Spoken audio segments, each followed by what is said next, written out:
safemusiclist.com, royalty-free music for marketing and promotional videos.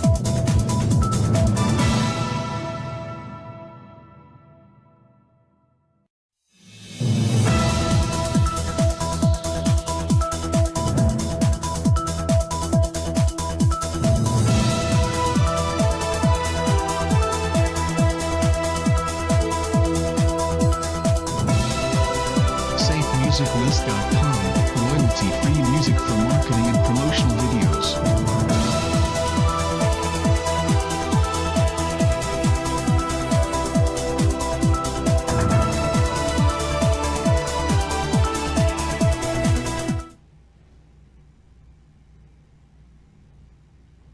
Kagandang araw po ng Friday sa kanilang lahat. Muli pong live po tayo sa ating CPIO page sa ating programang Kagandang Balita Pabaruen, Cagayan. At ngayon pong araw na ito, bagamat meron po tayong tropical depression mga kaibigan, tayo pa rin po ay magbibigay ng impormasyon sa inyo, mga updates po, kaugnay po ng ating panahon dito po sa buong lalawigan ng Cagayan at sa mga karatig probinsya ngayong araw. Today is October 13, Friday, at makakasama po natin ang pinuno ng Provincial Climate Change, Disaster and Risk Reduction Management ngayong araw. And of course, kami po ang inyong mga kasama ngayong araw na ito ng Friday ay Dabi Kabawatan. Ako po si Eugene Carlo Tolo, sa kagaya po ng nasabi ni kasamang Aida, ay punong-puno po tayo ng impormasyong ipapahatid sa atin ng mismong pinuno ng PPDO na walang iba kundi si Ginoong Bonifacio Cuarteros. At minabuti niya na personal na pumunta dito sa ating himpilan upang ipaalam sa mga kababayan natin ang kalagayan ng lalawigan ng Cagayan nitong nakaraan na pagdaan ni Bagyong Odette. Alam naman po natin na kahapon o kagabi ay naranasan ng lalawigan ng Cagayan ang Bagyong Odette. At para sa mga paunang mensahe po, Sir Bonnie, yung inyo pong pagbati sa ating mga kababayan. Yes, kagandang umaga sa ating lahat, lalong-lalo yung nanonood at nakikinig dito sa programa natin dito sa Kagandang Balita Pabaruen, Cagayan. So ako ay nagagalak at ako ay pinaunlakan na mag-guest dito ngayon sa programa ngayon. Ayan, Sir Bon, alam natin na ngayon ay nakikita na po natin ang haring araw at masasabi nating maganda-ganda na ang panahon dito sa ating lalawigan. Pero matanong lang po natin yung latest update po sa kasalukuyan na hinggil dito sa Tropical Storm Odette. Yes po. Kanina ay nasa Tropical Storm Warning Signal number 2 tayo kaninang umaga. At kaninang alas 10 ay halos nakalabas na siya sa landmass at nasa coast of Ilocos Sur na siya. Ang ibig sabihin nito ay papalabas na siya. At na meron lang tayong mga nararanasan ngayong araw na ito, yung cloudiness ng kalangitan natin. At meron mga pabugso-bugsong rain showers na nangyayari. At syempre, yung kanyang iniwan na medyo basang-basa yung ating kalupaan. At meron ding syempre yung konting pagtaas, slow rise of the different streams and rivers natin dito sa buong probinsya ng Cagayan. Sir, mabatid ko lang po, ano po ang naranasang epekto ng lalawigan ng Cagayan sa pagdaan ni Odette? Meron ho ba tayong mga nasirang kakalsadahan? At yun nga po, may casualties na ho bang naitala ang PPDO sa nangyaring bagyo pa? Yes, una sa lahat ay ating naranasan yung patuloy na pag-ulan niya, moderate to heavy continuous rains, no? Itong mga nakaraang araw, dahil naidugtong ito dun sa low pressure area na ating naramdaman at naranasan bago dumating si Tropical Storm Odette. At ito nga, nung tinaas yung ating level ng yung Tropical Cyclone Warning Signal at sinasabing dadaan sa ating probinsya ng Cagayan, kaagad na nagkaroon tayo ng deklarasyon yung pagsuspende, no? Pagkansela ng mga klase. Una yung from preschool up to senior high, at kahapon ay tinaas na ito sa lahat ng level up to graduate school and also the other courses, no, leading to other professions. So yun yung isang epekto na nangyari dito sa sa Tropical Storm Odette.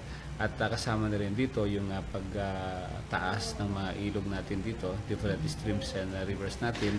At nagkaroon ng mga areas na hindi madaanan, lalong-lalo na yung mga overflow bridges natin. We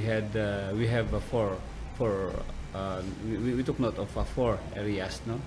4 na overflow bridge, which is una is yung sa Bagaw, Pagunot and the Busag Bridge, and in Peñablanca, the Tawi Bridge and the Kabasan, of which itong 4 na ito ay hindi nadaanan itong mga tulay na ito. At kaninang umaga ay kasama na rin yung pag-apaw dito sa May Teresa Boulevard na hindi na rin nadaanan ng mga anong klase ng sasakyan.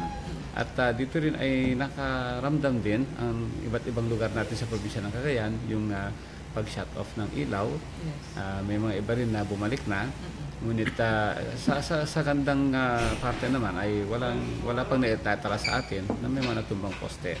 So I think some of it ay epekto siguro ng malakas na ulan at yung malakas na hangin, and also siguro preemptive din yung iba dito para maiwasan yung disgrasya. At sa isang epekto pa nito ay ating pong binabantayan pa rin yung patuloy na pagtaas ng ilog Cagayan, dahil lahat po ng mga streams natin, ang mga tributaryo natin ay papunta lahat ito sa ilog Cagayan. Kanina ay isa rin ako mismo pumunta ako dun sa ilog at tinignan ko kung paano yung pagpasok ng mga ilog at tubig natin para alam natin tantyahin kung ano magiging epekto pa nito itong mga susunod pang mga araw. And also, idagdag ko na rin na sabihin sa ating lahat na yung mga areas na biglang umapaw din sa mga kalsada, sa mga national highways. Pero humupa rin ito bigla, lalong-lalo na sa may bandang Santa Teresita. Nagkaroon din ng pagtaas din sa may Simpatuyo, pero humupa rin kaagad ito. At syempre yung patuloy na pag-ulan din dito sa bandang Alakapan. And usually kasi ayan, area na yan ay puro flash flood. At madali din lang na humupa itong mga ganitong klase ng mga pagtaas ng tubig. And also sa ating Chico River din, atin din po binantayan yan at magbuti na lamang at hindi naman umapaw at hindi na apektuhan yung mga commuters natin dyan sa area na yan. So kung ating susumahin yung pabigyan ng assessment ng mga pangyayari ay kung agrikultura ang pag-uusapan, I think mataas na rin yung porsyento ng mga nakaharvest. Though siguro meron din yung mga nahuling nagtanim, ayun po yung aming titignan with our provincial agriculturists upang maitala kung anong mga areas ito, kung meron pang i-report na mga na-damage na mga agricultural products natin dito sa probinsya ng Cagayan. And of course, syempre, yung mga overflow bridges natin, once na na-overflow yan, syempre merong konting pag-repair sa approaches nito, dahil overflow bridge nga lang ito. At yun po ay mga gagawin ng ating probinsya. Syempre may mga area tayo, like yung provincial road, sa Tawi area tayo, sa probinsya ang nagme-maintain nun. Yung iba naman ay mga LGUs naman yung iba. No? So yun po yung ating na experience itong 2 araw ni Tropical Storm Odette dito sa probinsya ng Cagayan. Sir, bagamat po nasasabi natin na hindi ganoon kalakas yung impact ni Odette sa lalawigan ng Cagayan, maituturing pa rin po ba na delikado ang mga panahon ngayon at kailangan pa rin mag-ingat ng ating mga kababayan upang makaiwas sa anumang klase ng disgrasya o sakuna, lalong-lalo na yung mga bumabiyahe po? Yes, actually, sa ngayon ay very risky pa rin ang bumibiyahe gamit ang mga bangka dito sa ating mga coastal areas. Kaya hanggang ngayon ay pinagbabawalan pa ang paglayag, lalong-lalo na yung mga small sea crafts, mga ating mangingisda, at yung mga maliliit na ginagamit na pampasahero ng ating mga kababayan. That's why up to now ay hindi pa lifted yung pagkansela ng klase. ng preschool up to the senior high school. Kaya yan po yung mga preemptive na ginagawa natin para maiwasan po ang anumang klase ng peligro na dulot nitong mga ganitong klase ng mga kalamidad sa ating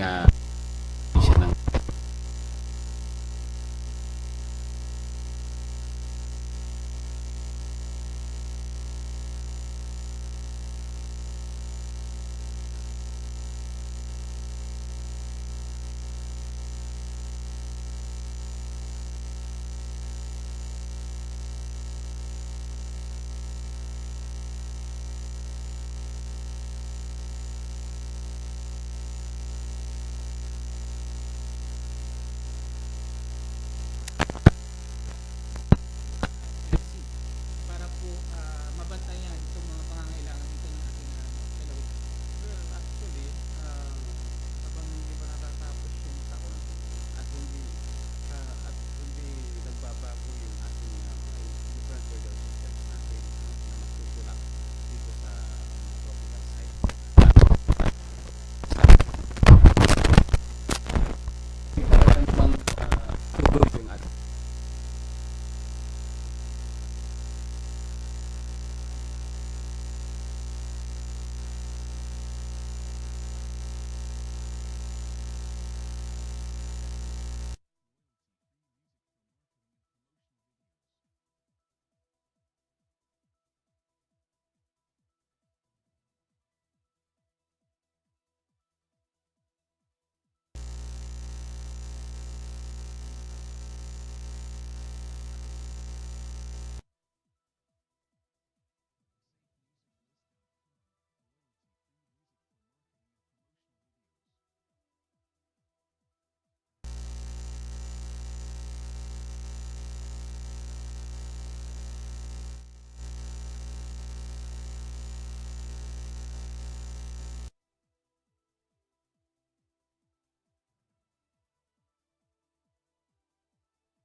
help you at yung pag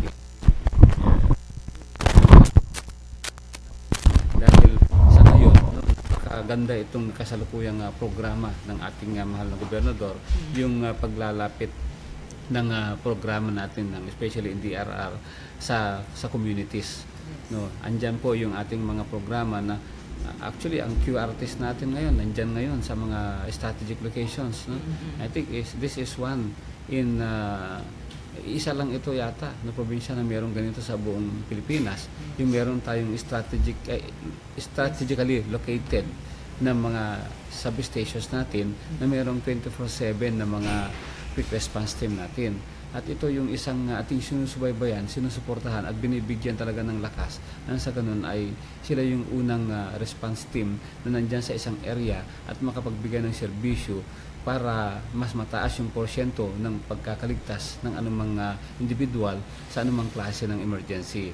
So yun po yung isa dyan, no? And then aside from that, ay ang laking katuwang din po sila yung pagbibigay ng kahandaan ng mga community where they belong at kung saan yung kanilang mga kinasasakupang AOR ay nandyan sila to assist and to support.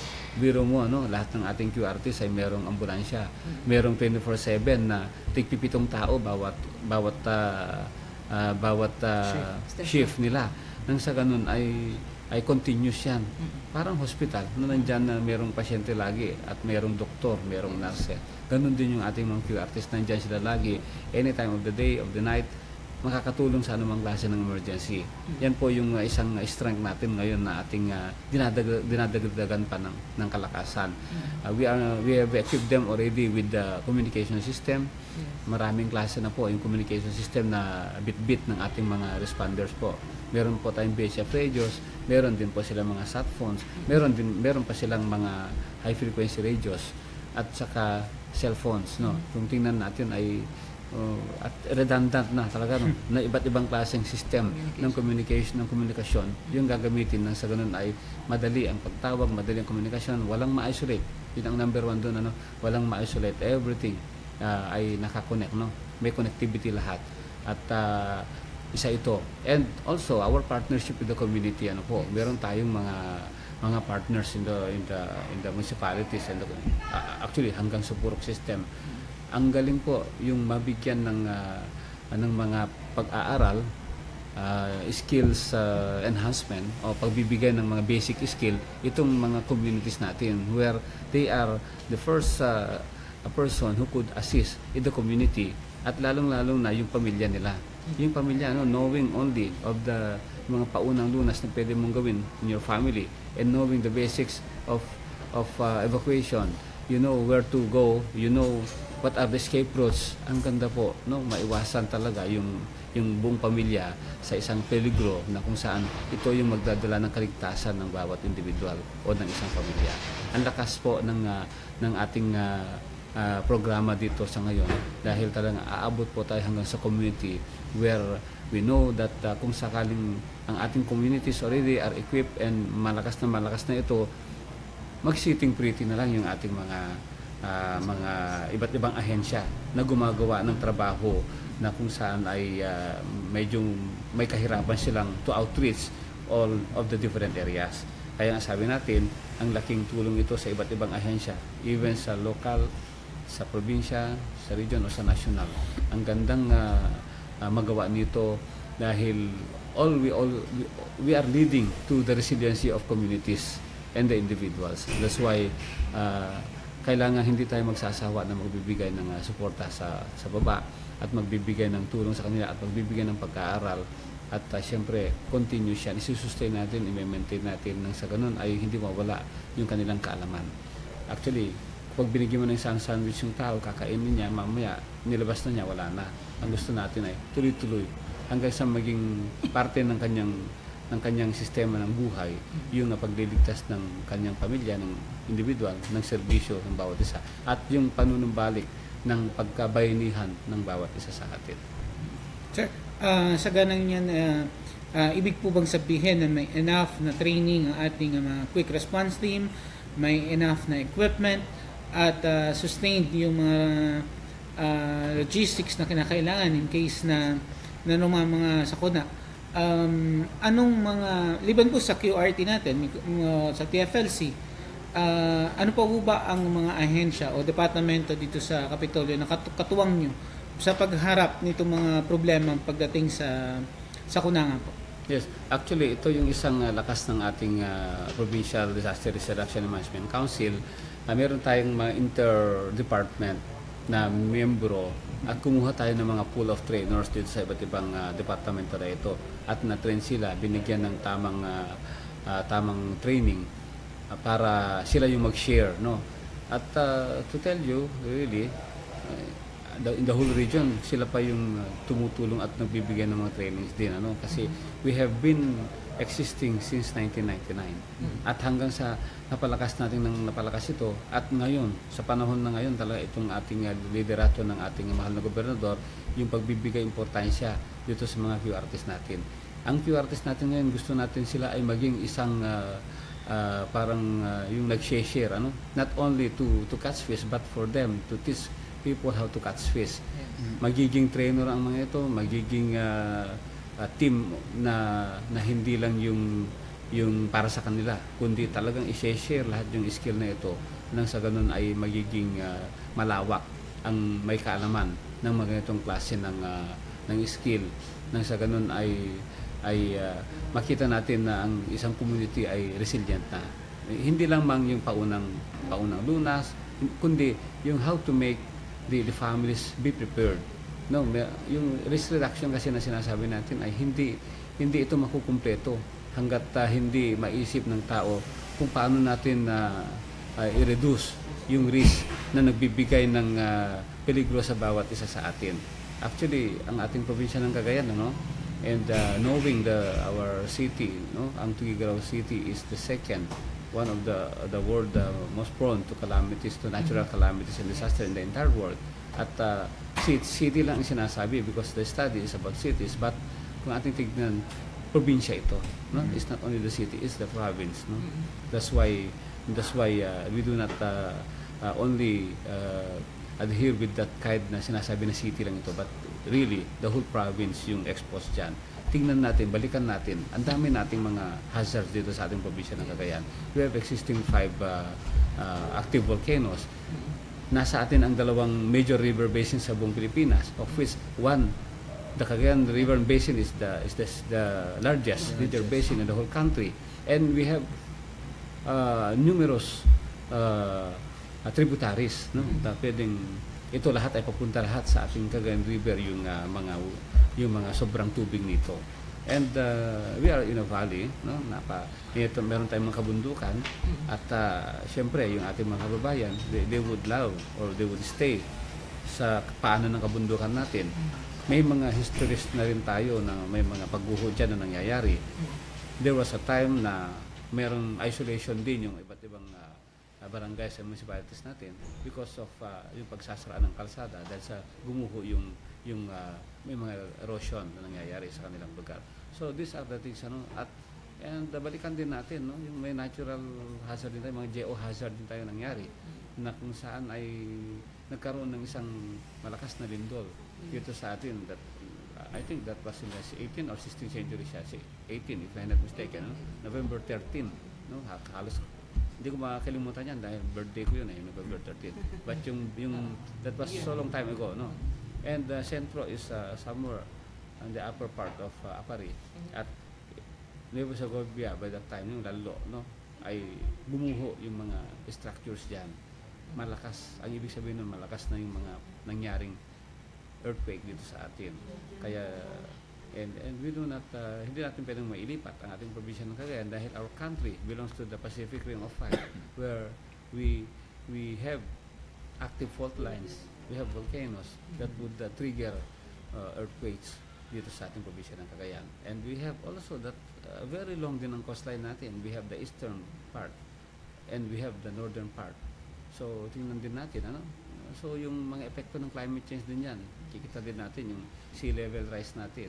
And also, yung mga kikita natin, na Tuigaraw, that belongs to our province, yung mga matataas na temperatura, no?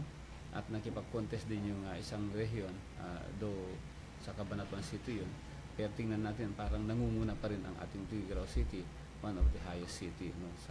At actually, kung hindi ako magkamali, dito sa buong Asia, siya yung isang meron pinakamainit na syudad. So, if going back again to what do our people should learn and what they should know, ay yung iba't ibang klase ng hazard na meron tayo. Sabi nga nila, name it. I think we have it all. That's why we must prepare for it. Sabi ko nga, even my child, no, tinuturuan ko na siya, no, how to understand all these things. Kung meron nga sanang mga kurso at i-enroll ko na yung mga anak natin, napakaganda, no? These are klaseng ganitong mga kurso para matutunan nila yung mga dapat matutunan. And ni-example ko lang yung aking anak because we have to start it within us. You cannot teach what is right, what should be known by the other people kung ikaw mismo ay hindi mo alam yun. That's why even my child, my children, my small children, alam nila yun. That's why sila yung pinapa-example ko, ikwento nila sa school nila yun, at yun, nakikipag-deal sila, no? Nakikipag-usap sila dito sa ganitong klase ng usapin. Dahil noon kasi, parang tabu na pag-usapan mo yung masusunog yung bahay ninyo, ano yung gagawin. No? Parang ayaw noon pag-usapan yan. But now, of these days, dapat sinasabi na natin na anak, pagka ito ay may nasunog dito sa parte ng bahay, anong gagawin mo? Anong unang gagawin natin? Saan ka susuot? Ano ang itatakbo mo? Ano yung mga unang gawin? Ganun, no? So, these are the things that we should teach our families at ating i-cascade din sa lahat ng ating mga kaibigan, sa ating mga kapitbahay, at sa lahat ng tao, at lahat ng kaprobinsyano natin. Nang sa ganun ay hindi po tayo malagay sa peligro pag tayo ay lumabas sa ating probinsya at napunta sa mga urban areas na kung saan mas marami ka na namang may encounter ng mga hazards. Sa tingin niyo sir, sa tansya po ninyo, sa assessment niyo, gaano ba po tayo kahanda? Kung Well, anong klase tumataas na po yung antas ng kahandaan ng ating probinsya ng Cagayan. No? Nasubok ito nung Super Typhoon Lawin. At dyan po ay nasubok din po ang liderato ng ating mahal na gobernador in terms of to arrest the effect of the different of the Super Typhoon Lawin, dahil marami itong naging epekto sa atin. Kaya nga sabi natin ay it was a very very good lesson.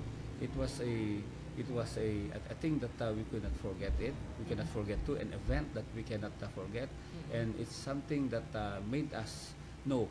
No, marami tayong natutunan. It's a lesson, no? It's a lesson. Sabi nga natin, masakit man, pero ang sarap na dulot nito ay yung naging nakita natin, no, how strong is the spirit of the Cagayanos, especially in terms of the belief in our culture, no, to adapt. Alam mo yung pronouncement ni Governor, adapt a community na sinasabi niya.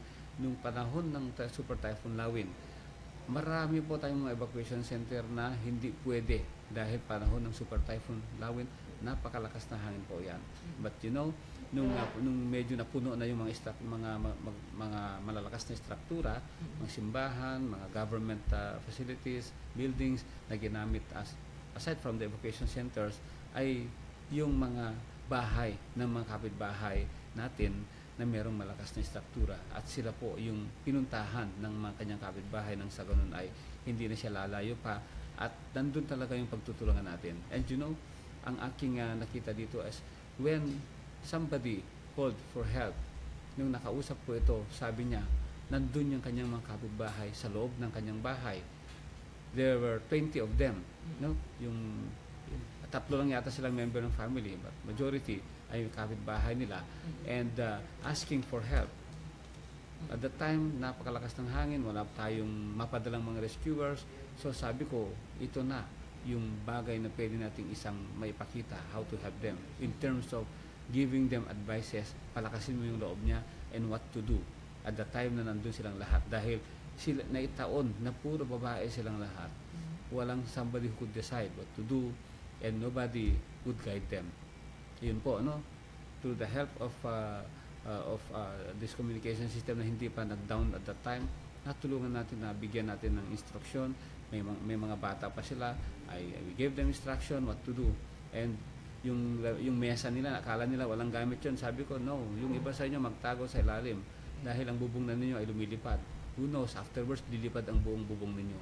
At we identified, they identified within them kung saan yung malakas na lugar, malakas na ang struktura doon sa loob ng bahay, dahil binigyan ko sila ng hint how to identify. And then you know, ako mismo mangiyak-ngiyak ako nung itong pamilyang ito ay nagpasalamat at sinabing sila ay natulungan doon sa mga advices na yun at lumakas yung kanilang kalooban. At binalikan natin the next day, nagpapunta tayo ng team natin to see na sila ay siguradong nakaligtas. Yes, buong-buo sila, walang nasaktan sa kanila. Sir, mag-anibersaryo ang Bagyong Lawin ngayong 19. At mula po noon hanggang ngayon, sa 1 year span na yun, sir, masasabi ba natin na ang hanay ng Pedrimsi ay mas equipped na, mas handa na sa mga sakunang hakarapin natin kung sakali? Yeah, actually, idugtong ko na rin dito, yung mga nakita natin na nakakulangan natin ng Super Typhoon Lawin, siya na ngayon yung ating pinapalakas ngayon. Yung weakness natin noon, pinapalakas natin ngayon, at ito yung magtutulak sa atin ngayon dito sa paghahanda ng 2018 budget natin, dahil yung Eldring Fund po natin ay meron pong 5% yan of the total era of any LGU. Pinoprograma po yan, at doon po natin nakita yung mga kailangan nating i-purchase, kailangan nating palakasin, kailangan mga training o anuman na pwede nating magawa para malesen natin na naman muli and we were very glad because we have only a few, counted in your fingers only, our casualties. At ang ating probinsya, sabi nga natin, ay isa ito sa isang pinakahandang probinsya sa buong Pilipinas or in the entire world. Why? ang nangyari sa ibang bansa like in America, in Florida alone, nakita niyo no? Urban na yan, kompleto na yan, no? Federal state yan. Pero they have how many casualties na namatay. So, ibig kong sabihin dito, yung the little way we have, the direction, the leadership, number 1, no? Ay kapag malakas ito, and then yung ating mga training, yung mga tao, at yung mga pag-preemptive natin na ginawa, at saka yung pag-deploy, no? Pre-deployment ng ating mga team sa iba't ibang strategic areas ng probinsya ng Cagayan ay ang laking naging tulong nito upang yung ating mga kababayan ay natulungan. You know, on the day, no, yung nagpa-declare na tayo na wala nang pasok, and then nagpa-deploy tayo ng mga teams already to do preemptive evacuation sa mga iba't ibang lugar where there are vulnerable families. Pinuntahan yun ng ating mga team. And we stop the evacuation at nung magdidilim na. We did it for how many hours yan? The day before, and then nung talagang nandyan na at magdidilim na, we ordered our team already to go back home, go back already to the headquarters and wait for the next event that would happen, what would Super Typhoon Lawin would bring. Sabi ko nga, number 1 yan sa ating team, dapat may layo sa peligro yung team natin because wag nating dagdagan yung casualty na manggagaling sa team ng mga responders natin. That's it, yun yung mga unang mga kabilin-bilinan natin noon bago nailika sa bago sila na-deploy yung mga tao natin. Aside from the personnel, may mga food and non-food items na na-deploy. Meron tayong mga rescue equipment na na-deploy.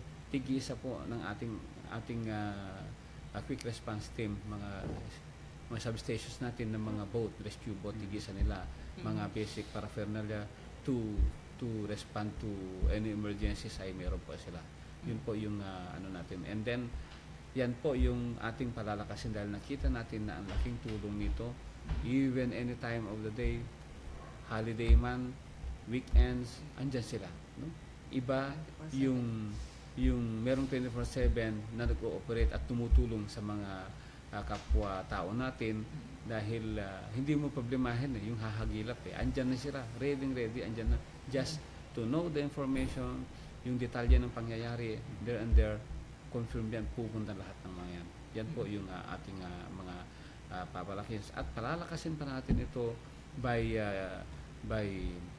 establishing yung permanent structures na doon na sila at safe and resilient, no, para pwede rin makatulong yan pwede rin mapunta ang ating mga communities na medyo walang matakbuhan, tumakbo na doon at masumilong, and then it would help also commuters in the highways na kung saan gusto mo mag-rest, na antok yung driver, you have rest area yan, no, and then you could also ask their assistance already if you need some services na kaya nilang gawin, no.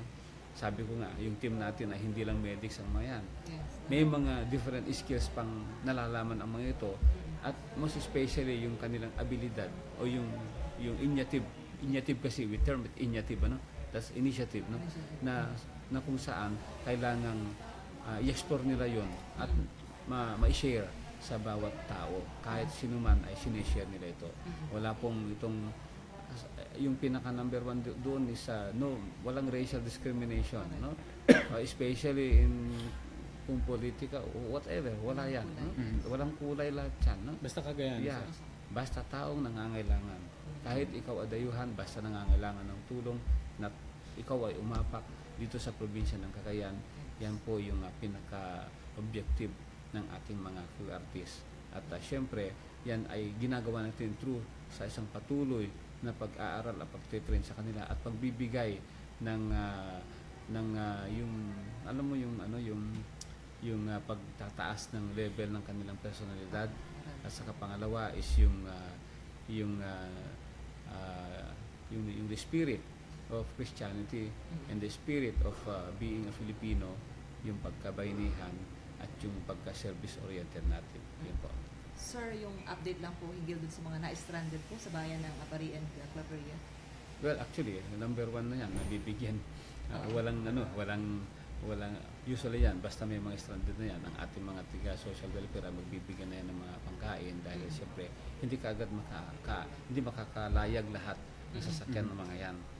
It will take them baka 3 days pa siguro yan bago gaganda yung panahon natin, except kung bibilis yung si Odette, makakalabas na talaga outside of park at pero silip kasi natin meron na namang sumusunod na isang low pressure dito sa eastern kung saan malapit sa pinanggalingan ni Odette ay meron na naman, no? Kaya nga ito, dati ko nang sabihin din, actually meron pa tayong mga asahang mga sama ng panahon hanggang po sa last day of this year, no, hanggang sa December.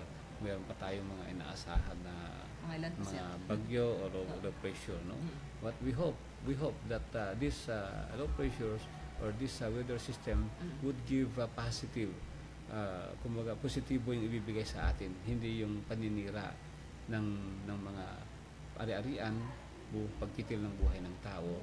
Dahil sabi nga nila, ang isang hazard ay meron din mga advantages ito na binibigay, no? Dahil kung walang bagyo, wala rin tayong tubig, no? Yan din ang nabibigay ng mga ulan at ng mga pangangailangan, mga water impounding natin and all others, no? Yan din ang nagbibigay ng mga buhay din sa atin. Kanya nga lang, once na ito ay sumobra, naging bagyo, naging system na pwedeng magbigay ng disaster sa atin, yun po yung mga negatibong aspeto ng isang hazard sa atin. Kahapon, sir, ay nakaranas tayo ng slight na lindol. Ano masasabi niyo rito, sir? Well, actually, it's located in San Pablo, nasa 4.1 na magnitude yung isang paggalaw ng lupa natin ay naramdaman din natin dito sa Tugigaraw and some other neighboring towns natin dito sa probinsya ng Cagayan. Alam nyo, lumakas lang ng konti yun, baka maraming gumuhong mga kabundukan natin, no? Dahil saturated po yung ating kalupaan at yung mga areas natin na merong existing aside from the fault, yung existing yung malalambot na kalupaan, no? Na kung saan dito sa atin noon kasi wala pa yung silop noon, no? Yung comprehensive land use plan na sinasabi. Ang lahat ng tao noon ay kung saan yung kanyang lote, saan yung bakante, doon siya magtatayo. At hindi iniisip kung anong klaseng struktura ang lalagay. Actually, hindi pa natin naabot yung antas na yung infra-resilient na sinasabi, hindi pa natin nakita kung hanggang saan yung lakas ng iyong bahay. That's why it's also a lesson for us, no? Tayo rin, manguna tayo, i-revisit natin yung plano ng ating mga bahay, no? Paano ginawa ang foundation? Ito ba ay kahit mayroong ganitong klaseng paglindol, paggalaw ng lupa, ay kaya ba niya mag-withstand? Kung sinabayan ito ng patuloy na pag-ulan, lalambot yung kalupaan natin. That's why, yung sabi natin, you revisit also even your own houses. Nang sa ganun ay palakasin mo siya. Kung nakalusot ito ng super typhoon lawin, meaning ang iyong bahay ay malakas yung kanyang pundasyon to withstand with that kind of strong winds brought about by a certain typhoon. So maganda na yun. Palakasin mo na ng konti and then i-revisit mo naman kung geohazard o kaya mayroong paggalaw o kaya may lindol na pwedeng mangyari. So yun naman ang iyong titignan muli. Nang sa ganun ay totally na resilient ng iyong struktura to face any kind of hazard that we have. Meron tayong mga adaptation already. Kung malapit ka sa ilog at ayun ang talang napatayan mo, itaas mo. No? Itaas mo. Nang sa ganun ay hindi ka naman problema kung mababaha ka. Hindi sa bubong, kundi meron kang aakyatan pa, nang sa ganun ay safe ang iyong pamilya. So these are many things na kailangan nating malaman. Kaya sabi ko, we begin in our own self. We revisit, tingnan natin, and we have to change the wrongs into right. Isa rin ito sa mga naririnig natin sa ating mahal na gobernador, nang sa ganun ay maging maganda ang lahat ng antas ng buhay ng bawat isa sa atin. Sa hanay naman po ng mga kababayan natin, paano nila matutulungan ang inyong hanay? Paano sila makakatulong sa mga programa nyo at nang mas maiwasan nga yung mga casualties ng mga sakuna? Yes. Una sa lahat is yung alam nila sila ay handa at alam nila yung ano yung mga dapat nilang gawin kung merong isang klase ng hazard na magdudulot ng isang kalamidad o disaster sa ating lugar. Like for example, ah, meron kang emergency go bag, no? Sa iyong pamilya, meron kang hahagilapin na isang bag na nandyan yung pangangailangan mo ng kahit 2 hanggang 3 araw. May emergency meds yan, meron kang flashlight, may transistor radio, merong baterya, at kandila, posporo, biscuits, tinapay, konting bigas, dilata, mahalang dokumento na dapat mo itakbo at i-save, no? Safe keep. So, yun yung isang nandun na dapat hagilapin mo, no? Kumbaga, kung merong oras ng paglikas at merong sinasabi natin ready, get, set, go kasi ano, yun yung kahandaan ng ating communities dapat Kapag ready mo na yon. Pag get set, humanda ka na. Pag sinabing go, mataas na yung ilog or whatever kind of SOPs na pwedeng gawin ng lokalidad, ay ready mo nang siyang buhatin at dalhin kung saan yung designated evacuation centers o kung may identified kang relative na magandang istruktura at doon ka pwedeng lilikas, ay gawin mo na. These are the things na mga basic lamang yun. Isa lamang po yun na sinasabi ko. Sa earthquake, mag-practice din tayo. Baka kayo hindi kayo nagpa-practice. Actually, alam ko yan. Naki-join kayo nung nag-earthquake tayo dito. Ano? So, alam natin yung mag-duck, cover, and hold. Alam natin kung paano mag-exit dito. Alam natin kung saan yung mga delikadong lugar dito. Huwag mo nang dadaanan yun. And sabi nga natin, meron tayong designated evacuation area. Tinuro natin dito noon kung nasa yung evacuation area natin dito sa Capitolio. At ganun din sa iyong bahay. You do it also in your house, in your home. Dahil walang pagkakaiba yan.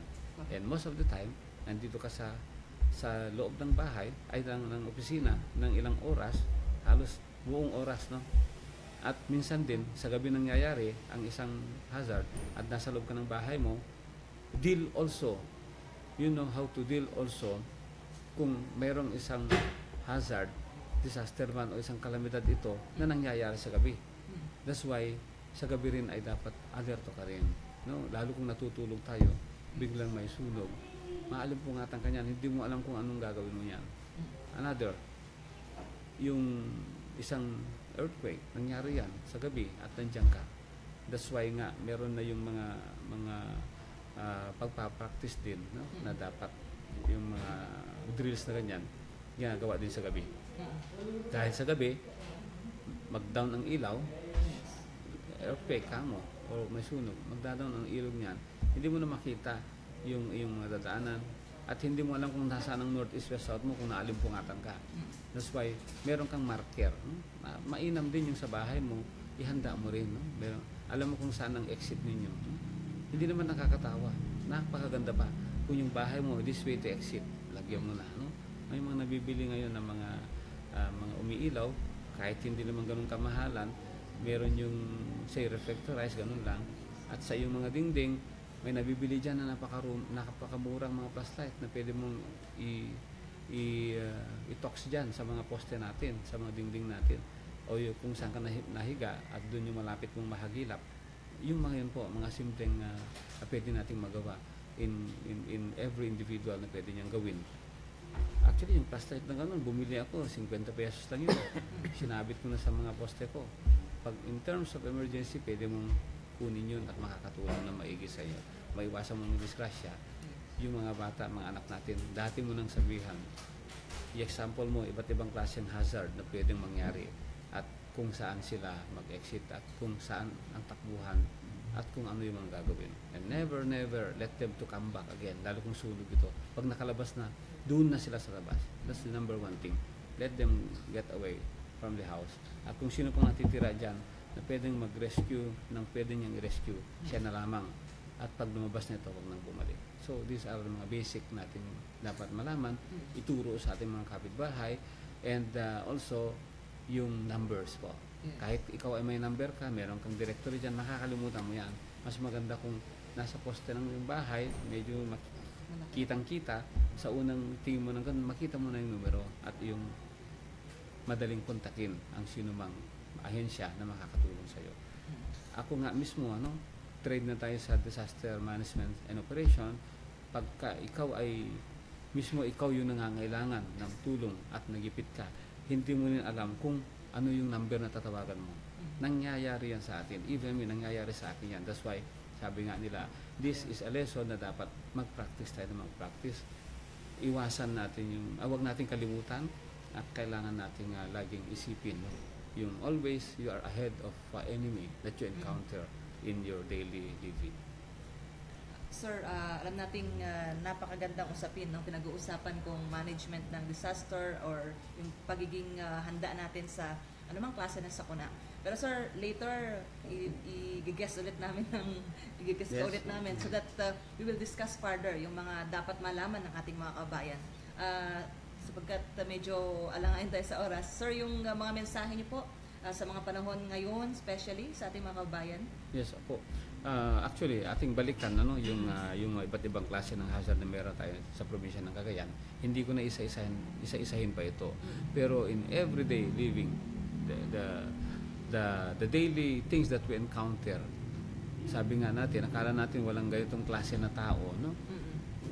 Kasi may mga masasamang loob, no? Na pwede kang, they would took advantage of you. Dapat alam mo rin how to, what we call this, how to deal with this, no? At tayo, sumasakay tayo sa mga pampasahero, dapat alam din natin kung saan tayo pwedeng safe na sumakay, sa loob ng tricycle, sa loob ng kotse, ng bus. At saka kung naglalakad ka sa kalsada, alam mo rin kung saan ka dapat lumugar para maiwasan na ikaw ay madisgrasya. Who knows, meron kang nakasalubong dyan na may nahihilo, o sabihin mong lasing, mababangga ka niya. So these are the things na umiiwas ka nga pero lalapit at lalapit yan. That's why by now, umpisahan na nating tingnan kung ano yung mga ito na pwede makapagdulot ng disgrasya sa atin.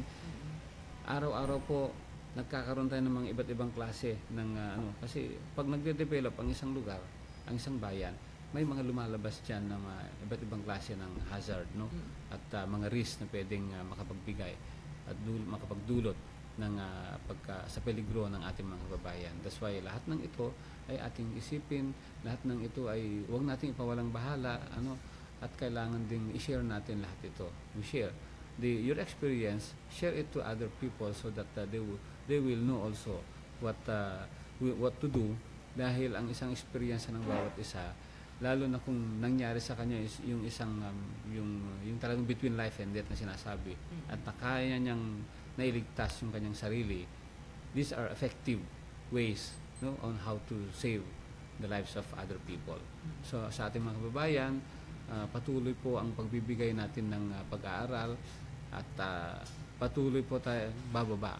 Later on po ay hanggang sa purok po, talagang inumpisahan na po natin yung pag-o-organisa, pag-participate ng mga iba't ibang purok. At ngayon ay atin ibababa sa kanila yung mga iba't ibang programa natin na makatulong sa kanila in terms of saving the lives of many people, and ultimately, it would make them a resilient individual, and the community will become resilient, the province will become a resilient one. So yun lamang po ang aking masasabi sa ngayon. Marami pang araw na makapag-share pa tayo, and ang opisina natin ay open 24/7 po sa San Gabriel. Bumisita lamang ating mga kababayan, magpaturo kung anong gustong ipaturo para sa kaligtasan nila. We could share anything what we have. Yan po yung aming opisina, bukas po yan. At yan po yung sinasabi natin na kompleto po tayo ng mga skill na nandyan po. Kung anong klaseng life saving ang gusto nyo, maaari namin ituro. At ito ay talagang gagawin natin itong susunod pang mga araw hanggang sa pagtanda natin at hanggang sa kaya pa natin magturo sa ating mga babayan. Yan lamang po. Ayan, at yan po mga kaibigan, ang ating nakatuwang ngayong araw na to sa ating programa, si Sir Bonifacio U. Cuarteros, ang pinuno po ng Provincial Climate Change Disaster and Risk Reduction Management Office. Magbabalik po ang ating programa, makalipas lamang po ang ilang sandali. Sir, thank you. Okay na? Thank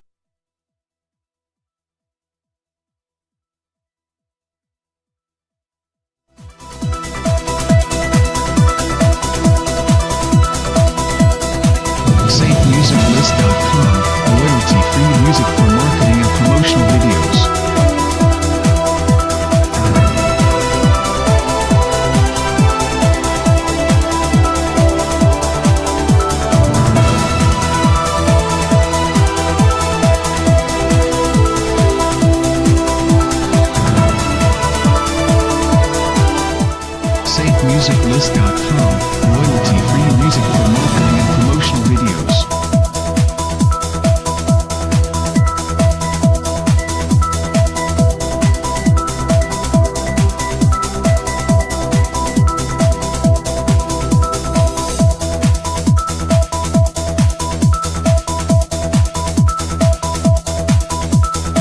SafeMusicList.com, royalty-free music for marketing and promotional videos.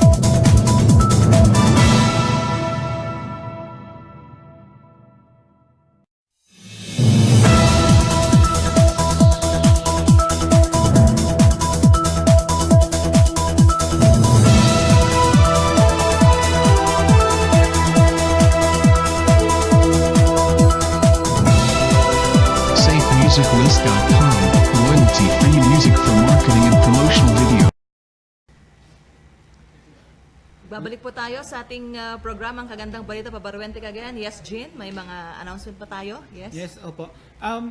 Pinaalam lamang po ng pamahalang panlalawigan ng Cagayan na mayroon po tayong update tungkol po dun sa mga binigyan ng tulong ng provincial government sa pamamagitan po ng opisina ng Provincial Social Welfare and Development Office o PSWDO. Noong Wednesday po, kung kaya po hindi ako nakasama sa programang Kagandang Balita, ay minabuti po nating magpunta sa bayan ng Baggao at Alcala upang bigyan ng financial assistance. Yung particular po dun sa mga namatay. Yes, yung mga pamilyang namatay nung aksidente nung October 1. Yeah. Apo, Sunday. maalala niyo po, dineliver natin the other week yung mga financial assistance sa mga hospital. Nung Wednesday po, minabuti po ni PSWDO Head Ma'am Helen Donato, napuntahan ang bayan ng Baggao at Alcala upang personal na ibigay yung 10,000 financial assistance mula po sa pamahalang panlalawigan ng Cagayan. Ang mga nakatanggap po ng naturang financial na tulong mula sa pamahalang panlalawigan ay sina yung pamilya ni Ronnie Correg ng Remus Baggao, ganun din si Marivic Batung ng Remus Baggao, si Hermelita Cadiz ng Awalan Baggao, ganun din si Mario Danao ng Redondo Igig, si Erlinda Duran ng Kapuluan Alcala, si Kabuluan Alcala, si Florida Sales ng Baybayog Alcala at Reynalda Tolentino ng Taguntungan Baggao. Personal pong binigay ni Ma'am Helen Donato ang mga financial assistance na yan doon sa mga biktima.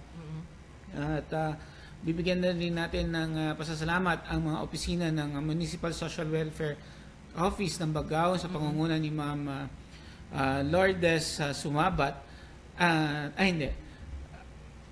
Lourdes Lazaro ng Municipal ang MSWDO ng Baggao, at si Ma'am Wilma Sumabat ng bayan naman ng Alcala, pagkat doon nagkita-kita yung mga biktima at pamilya ng biktima at ng ni Ma'am Helen. Yes. Ayan, at isa yan dun sa mga nagawi na ginawa namin nung Wednesday ng hapon. Oh. Yes. Isa ring balita ang aming nais pabatid na ang PSWDO ay sumagip ng isang menor de edad na batang babae mula po sa bayan ng Cagayan sa barangay Camiguin. Ito ay isang isla sa bayan ng Cagayan at minabuting tulungan ng PSWDO ang isang pamilya ron pagkat na-report sa opisina ng PSWDO na biktima ng rape ang naturang bata. Isa po siyang 14 years old na bata at dahil dun sa kaso ng paggagahasa ay nabuntis itong bata. Nung minabuti ng pamilya nitong batang ito, tatago na lang natin sa pangalang Ana, ay humingi ng tulong sa PSWDO at sa kautusan ni sa pakikipag-unayan pala ni Ma'am Helen Donato ay nailigtas ang batang ito sa pagtatago. Tinago kasi siya nung nanggahasa at nung kamag-anak nung nanggahasa sa kanya. Una ay pinangakuan daw ang kwento, ang buod ng kwento ay pinangakuan daw ang batang ito na pag-aaralin ng kanyang tiyuhin. At yun nga, kinuha siya sa poder ng kanyang mga magulang at nilipat doon sa kanilang pangangalaga na hindi nakalaunan nga ay naging biktima siya ng panggagahasa. Nagbunga ng isang batang lalaki yung nagawang krimen doon sa bata, kaya minabuti ngayon ng magulang niya na magpa-rescue sa provincial government ng Cagayan. At atubili po ang PSWDO sa pakikipag-ugnayan nila sa Commission on Human Rights at National Bureau of Investigation ay agarang inaksyonan ng tatlong ahensyang ito yung kaso ni Ana at Nadakip na rin oo, suspect. at sa kagandang yung resulta ay nadakip yung suspect at kasalukuyan ngayong nakakulong na. At itong si Ana ay patuloy na tinutulungan ng provincial government ng Cagayan. Ngayong araw nga ay nakita natin siya, nasa opisina siya ng PSWDO kanina upang bigyan o hingan ng interview para mabigyan ng kaukulang tulong ng provincial government. Liban sa financial assistance na inahanda ng PSWDO ay magkakaroon pa ng therapy, psychological therapy at itong batang ito pagkat nakataan ng trauma. Yes. Kaya minabuti ng PSWDO at ng opisina ni Governor Manuel Mamba na agaran ang pagtulong at pagtutok dun sa kaso nitong biktima na si Ana nga. Yes, yun ay isa sa mga programa ng pamahalang panlalawigan ng Cagayan, yung pagkakaroon natin ng Love a Victim Center. Meron tayong center sa baba. Ito po ay under PSWDO. Yes, Yun. opo. Doon sa mga biktima nga po ng mga karahasan at iba pang mga ganyang sitwasyon, yun po ang ibinibigay ng PSWDO. Idadagdag ko lang na ang operasyon o yung pagsagip dito sa batang ito mula po ng humiling sila ng tulong hanggang sa pagkadakip ay inabot lamang po ng 5 araw. Okay. Yun po, ganun po kabilis na ipinag-utos ni Governor Mamba ang pagsagip dito sa naturang batang. Iba pang usapin mga kaibigan, kanina po ay ginanap din ang 14th Management Committee meeting or yung tatawag nating MANCOM sa opisina po ng ating gobernador at ang naging presiding officer po dyan ay si Forester Robert E. Adap, ang PNREO officer natin at ang Bangag Sub-Capital Administrator.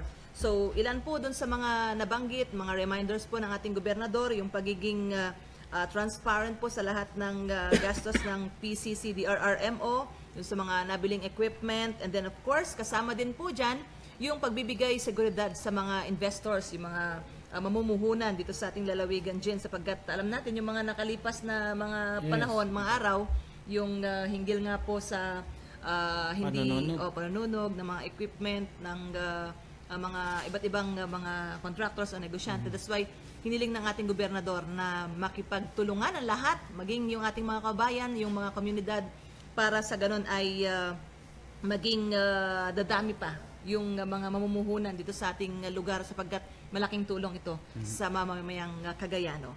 Yan, and after that, meron din tayong announcement, Jean, no?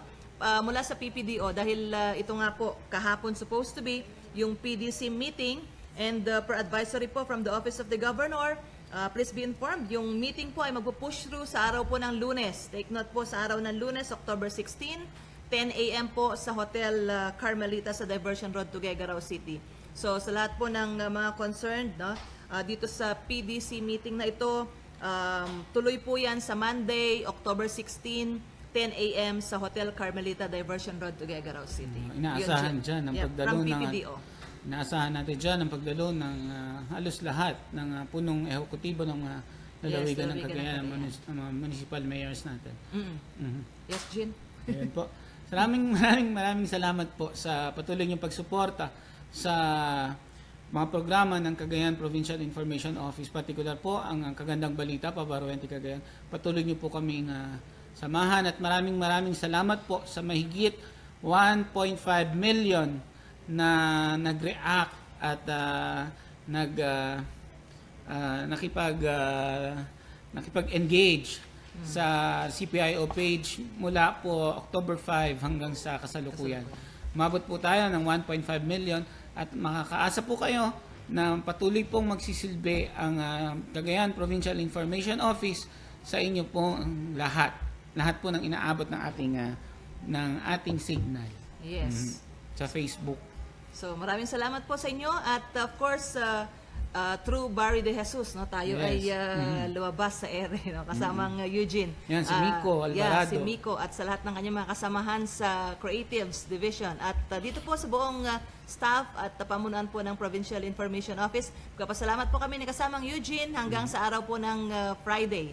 Wednesday and Friday po mapapanood ang Kagandang Balita. Kasama niyo po kaming dalawa, and Tuesday and Thursday makakasama natin si Caro Gisending. Hanggang sa muli, ay Dabi Kabawatan po. Maraming salamat.